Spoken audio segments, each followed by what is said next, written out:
year. The impact was severe enough to lower life expectancy for Americans in 1918 by 12 years. High rates of infection and death were made all the more startling and ultimately more disruptive as Americans recognized just who it was who was sickening and dying. Influenza is traditionally associated with an age-specific mortality chart shaped like a U, the result of high death rates among infants and the elderly. Infection rates during the 1918 pandemic remained consistent with this model, as children evidenced the highest rates of illness. Mortality rates, though, defied previous patterns associated with influenza, as 99% of excess influenza deaths occurred among Americans younger than 65. The result was a W-shaped mortality chart that reflected the surprisingly high death rates for adults between 20 and 40, a population that suffered almost half of the pandemic deaths in the United States.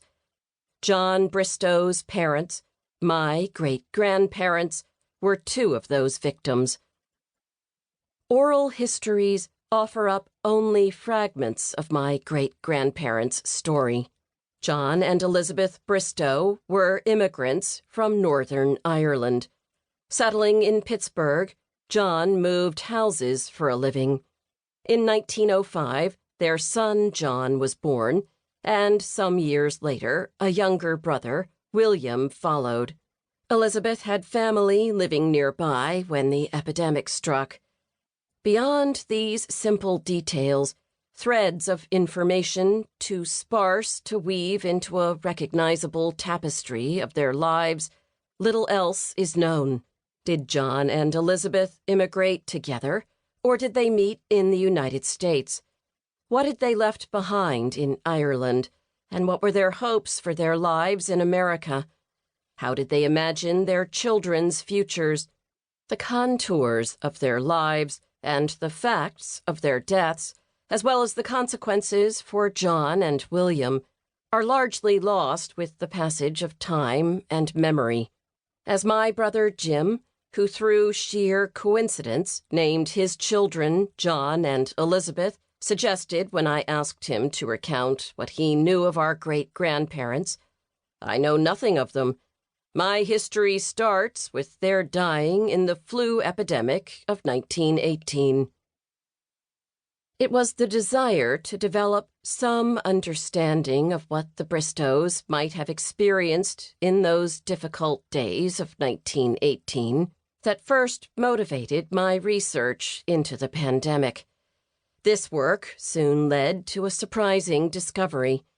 John and Elizabeth Bristow, it seems, did not die in 1918.